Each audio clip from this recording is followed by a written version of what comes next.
எனக்கு 2 பெண் குழந்தைங்க இருக்கு. பொம்பளை பிள்ளைகளுக்கு கல்யாணம் முடிக்கணும். வயசு 20 வயசு, ஒரு பிள்ளைக்கு 25 வயசு ஆயிட்டு. நானும் போகாத கோயில் கிடையாது. எல்லா கோயிலும் போயிட்டு 4, 5 வருஷம் ஆயிட்டேன். எங்குமே போயும் எனக்கு ஒரு திருமண தடைகளாக தான் இருந்தது. அதனால அம்மா மகாகாளி கோயிலை கேள்விப்பட்டு இங்கே வந்தேன். இங்கே வந்து அம்மாவுக்கு நான் ஒரு 3, 4 மாதம் வந்ததுமே மூத்த பிள்ளை கல்யாணம் முடிஞ்சிட்டு. அதுக்கடுத்து ஒரு 6 மாசத்துல சாமிட்டு வந்து கேட்டேன். அம்மா மகாகாளி 2வது மாலை எடுத்து கொடுத்து இப்ப 2 பிள்ளைகளுக்கு கல்யாணம் முடிஞ்சு 2 பேரும் ரொம்ப குடிப்பழக்கம் இல்லாம நல்ல மருமகனா என் மகாகாளி போட்டிருக்கா. நான் ரொம்ப சந்தோஷப்படுறேன். மகாகாளி எனக்கு ஒரு நாள் கைவிடல.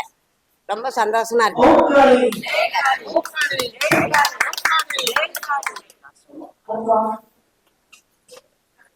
எங்க வீட்டு நான் ரொம்ப நேரம் வந்திருக்கேன். என் புருஷன் 25 வருஷமா தண்ணி அடிச்சுட்டு ரொம்ப சீரழிஞ்சு சின்ன பின்னமாகி வீடு வாசலாம் வித்து கடைசியில இப்ப இந்த மகாகாளிகிட்ட வந்ததுக்கு அப்புறம் என் புருஷன் நல்லா திருந்தி இப்போ நல்லா சந்தோஷமா இருக்கும். குடியே நிப்பாட்டிட்டாரு.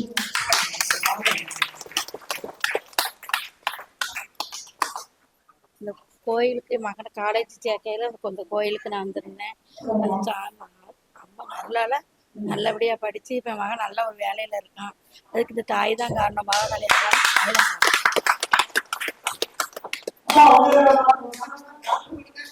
ஆமா வேலைக்கு போயிட்டான். மார்க் நல்ல மார்க், ஃபர்ஸ்ட் மார்க்ல போயிருக்கான்.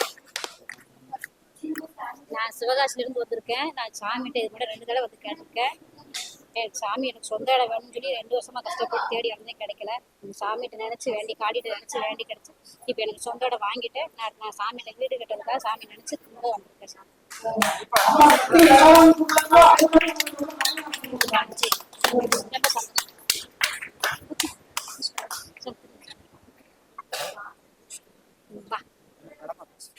கோயில் ஆரம்பிச்சு ஒரு 2 வருஷம் அது எனக்கு தெரிஞ்சு 2வது ஆபரேஷன் நல்லபடியா குணமாயிட்டா. தப்பி இல்லை என் மனு நல்லா கிளம்பி கோயில்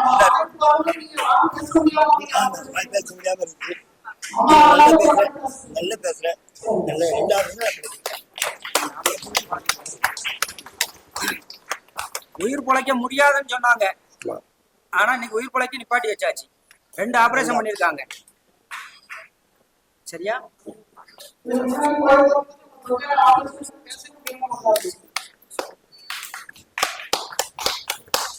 ஓம் காளி, ஓம் காளி, ஓம் காளி, ஓம் சக்தி, ஓம் சக்தி, ஓம் காளி, ஓம் காளி.